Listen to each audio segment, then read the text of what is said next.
लड़की जैसे ही अपने जूते उतारती है और उनमें फंसे कंकड़ झाड़ती है, तभी उसका पैर फर्श पर रखी कलियों से टकरा जाता है। लेकिन हैरानी की बात ये थी कि जो कलियां पहले से कटी हुई थीं, वो अचानक खूबसूरत फूलों में खिल उठी। लड़की को इसका जरा सा भी अंदाजा नहीं था, क्योंकि उसके दिमाग में बस एक ही बात चल रही थी कि अमीर घर में उसकी हेयर पिन छूट गई है। लेकिन जहाँ जहाँ वह गुजरती, वहाँ की सारी कलियां खुद ब खुद खिलने लगती। जमीन पर खिले फूलों को देखकर अमन का परिवार खुशी से झूम उठा। सबके चेहरे पर मुस्कान फैल गई। असल में ये कलियां दादी ने अपनी होने वाली बहू को परखने के लिए रखी थी, क्योंकि कहा जाता है सिर्फ फरिश्ते जैसे दिल वाली लड़की के पास ही ये कलियां खिलती हैं। दरअसल अमन पर यमराज का श्राप था, और उस श्राप से छुटकारा पाने का सिर्फ एक ही तरीका था कि उसकी शादी ऐसी लड़की से हो जिसकी आत्मा बिल्कुल पवित्र हो। दादी ने जैसे ही मंडप में दुल्हन को देखा, उन्हें पूरा यकीन हो गया कि यही लड़की अमन को बचाएगी। लेकिन सच तो ये था कि असल में फूल खिलाने वाली आमी थी, जो अभी भी हवेली में अपनी खोई हुई हेयर पिन ढूंढ रही थी। वह एक ऐसे कमरे में पहुंची जहां चारों तरफ किताबें ही किताबें थीं। तभी बुक शेल्फ से आती एक अजीब सी चमक ने उसका ध्यान खींच लिया। वह खुद को रोक नहीं पाई और धीरे धीरे उस शेल्फ के पास पहुंच गई। उसने सोचा उसे नीचे उतार कर देखे, लेकिन ऊंचाई ज्यादा होने की वजह से वह उसे छू नहीं पाई। फिर वह एक स्टूल लाई और उस पर चढ़कर उंगलियों के बल खड़ी हो गई। लेकिन तभी उसका पैर फिसल गया और वह सीधे दूसरी मंजिल से नीचे गिरने लगी। डर के मारे उसने अपनी आंखें बंद कर ली। लेकिन हैरानी की बात ये थी, उसे जरा भी दर्द महसूस नहीं हुआ। जब उसने आंखें खोली तो खुद को हवा में तैरता पाया, और अगले ही पल वह एक आदमी की बाहों में थी। दरअसल जैसे ही आमी कमरे में आई थी, अमन ने उसे देख लिया था। वह खंभे के पीछे छिपकर उसकी हरकतें देख रहा था, लेकिन उसने उसे रोका नहीं जब तक कि वह गिर नहीं गई। आखिरी वक्त पर अमन ने उसे पकड़ लिया। इस आदमी की सगाई की रस्म चल रही होती है। तभी घर की बाहरी दीवार पर एक विशाल काले हाथ का निशान छप जाता है। आदमी अभी लड़की की खूबसूरती की तारीफ भी नहीं कर पाता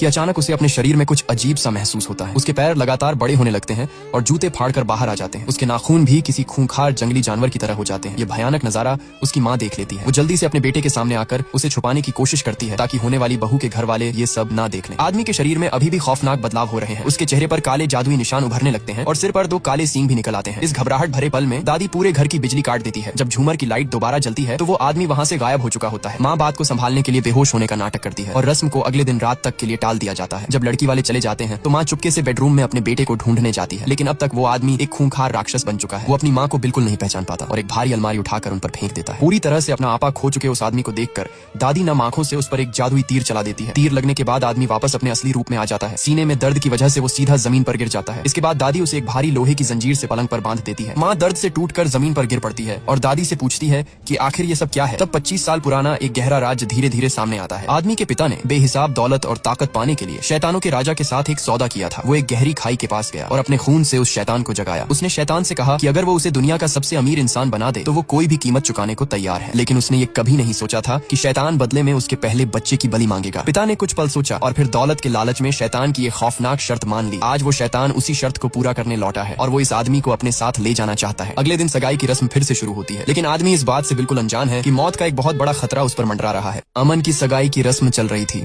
लेकिन घर वालों के चेहरों पर खौफ साफ दिख रहा था। दादी छुपकर बेडरूम में जाती हैं और वहाँ जो देखती हैं उससे उनके रोंगटे खड़ेड़े हो जाते हैं। कमरे में एक शैतानी आग सुलग रही थी, क्योंकि वहाँ आ चुका था खौफनाक जिन्न। दरअसल 20 साल पहले अमन के लालची पिता ने दौलत के लिए अपने ही बेटे का सौदा इस जिन्न से कर दिया था और आज वो अपना कर्ज वसूलने आया है। अचानक एक काले धुएं ने पूरी हवेली को घेर लिया। मेहमान अपनी जान बचाकर भागने लगे और वो धुआं एक विशाल दानव में बदल गया। अमन ने उसे अकेले रोकने की कोशिश की। दादी ने उस पर पवित्र जल फेंका, जिससे जिन्न पत्थर बनकर चकनाचूर हो गया। सबने चैन की सांस ली, लेकिन पिक्चर अभी बाकी थी। वो पत्थर फिर से जुड़ने लगे। जिन्न वापस आ रहा था। अमन की माँ जादुई चिराग लाती है। अमन अपने जादू से जिन्न पर वार करता है, पर कोई असर नहीं होता। तभी दादी अमन को उसकी मंगेतर अदा का हाथ पकड़ाती है। उन्हें लगता है कि अदा ही वो अयाना यानी फरिश्ता है जो जिन्न को मार सकती है। लेकिन असली ट्विस्ट तो अब आता है। असली अयाना तो रोशनी है, जो ठीक उसी वक्त घर के बाहर से गुजर रही होती है। उसके सुनहरे कदमों के जादू से अमन की ताकत कई गुना बढ़ जाती है। अमन एक जोरदार वार करता है और जिन्न को हमेशा के लिए उस चिराग में खींच लेता है। चिराग के जादू से मेहमान सब कुछ भूल जाते हैं। दादी को लगता है ये सब अदा की वजह से हुआ, इसलिए वो जल्द से जल्द शादी करवाना चाहती है। लेकिन कहानी अभी खत्म नहीं हुई है दोस्तों। शहर के बाहर एक वीरान कब्रिस्तान में जमीन फाटकर एक और खौफनाक साया बाहर आ रहा है। जिन्न की सबसे खतरनाक सिपाही राख जिन्न ने एक बहुत ही भयानक चाल चली। उसने अपनी जादुई ताकतों से असली दुल्हन यानी अदा को एक छोटे से कांच के जार में कैद कर दिया। दादी ये सब देख लेती हैं, लेकिन इससे पहले कि वो किसी को बता पाती, राख जिन्न अपने काले जादू से दादी के दिमाग पर पूरी तरह कब्जा कर लेती है। राख जिन्न का इकलौता मकसद है अमन के उस जादुई चिराग को ढूंढना जिसमें असली जिन्न कैद है। वो जार को वहीं मेज पर छोड़ देती है। तभी एक बच्चा खेलते हुए उस जार को उठा लेता है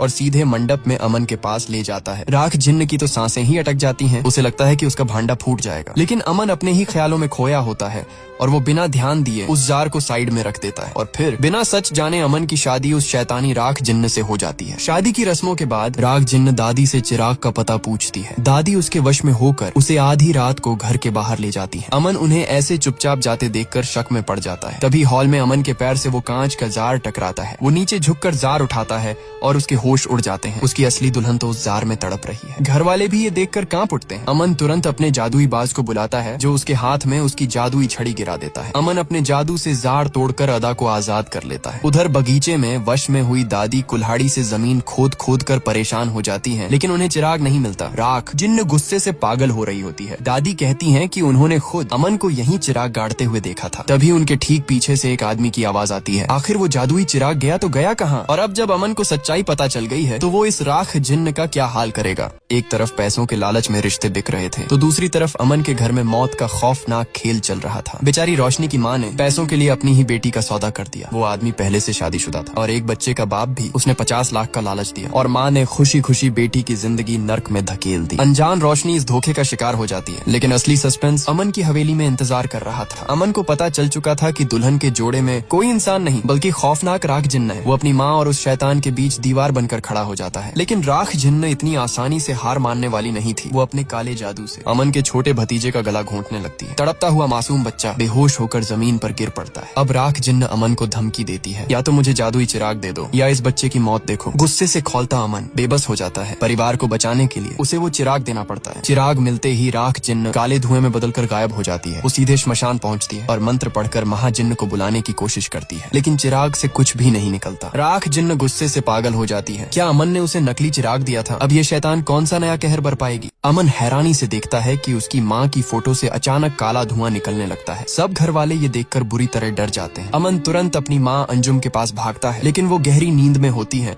और बिल्कुल होश में नहीं है। अमन पागलों की तरह फोटो से उस काले धुएं को मिटाने की कोशिश करता है, पर कुछ नहीं होता। तभी वहाँ जिन्नात की एंट्री होती है। उसे पता चल गया है कि अमन ने उसे नकली चिराग से धोखा दिया था, इसलिए वो बदला लेने वापस आई है। वो जिन्नात एक जादुई मोमबत्ती जमीन पर रखती है और धुएं में गायब हो जाती है। अगले ही पल वो मोमबत्ती आग का गोला बनकर अमन की माँ के शरीर में घुस जाती है। दादी घबराते हुए अमन को एक जादुई फूल लिली देती है और बताती हैं कि आयना के स्पर्श से ही माँ की जान बच सकती है। अमन को लगता है कि अदा ही वो आयना है। वो तुरंत अपनी गाड़ी निकालता है और अदा को बीच रास्ते में रोक लेता है। अमन अदा को बताता है कि शादी की एक रस्म बाकी है और वही जादुई फूल अदा के हाथ में रख देता है, लेकिन फूल में कोई बदलाव नहीं होता। अमन टूट जाता है क्योंकि उसे लगता है कि अदा आयना नहीं है और अब वो अपनी माँ को नहीं बचा पाएगा। अमन घर वापस आकर दादी को सब बताता है, पर दादी को अब भी यकीन है कि कोई तो है जिसके छूने से ये फूल खिल जाएगा। तभी फ्लैशबैक में रोशनी दिखाई देती है, जो असल में वो आईना है जिसे अमन ढूंढ रहा है, लेकिन वो किसी और की दुल्हन बनने जा रही है। अमन अपने जादू से घर के बच्चे को हवा में उड़ाता है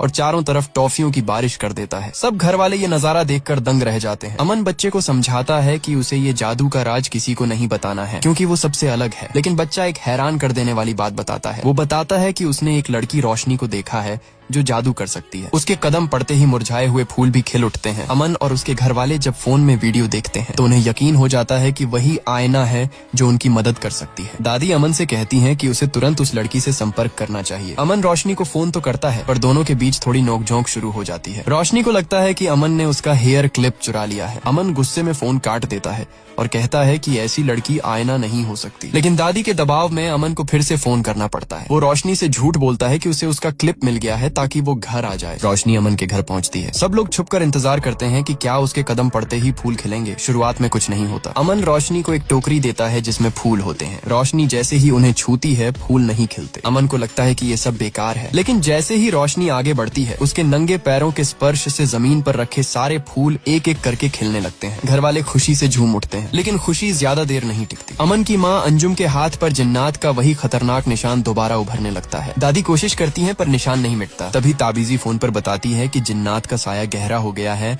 और अब सिर्फ आयना रोशनी ही अपने हाथों से इसे मिटा सकती है। आगे क्या हुआ जानने के लिए कमेंट में लिखो नेक्स्ट पार्ट।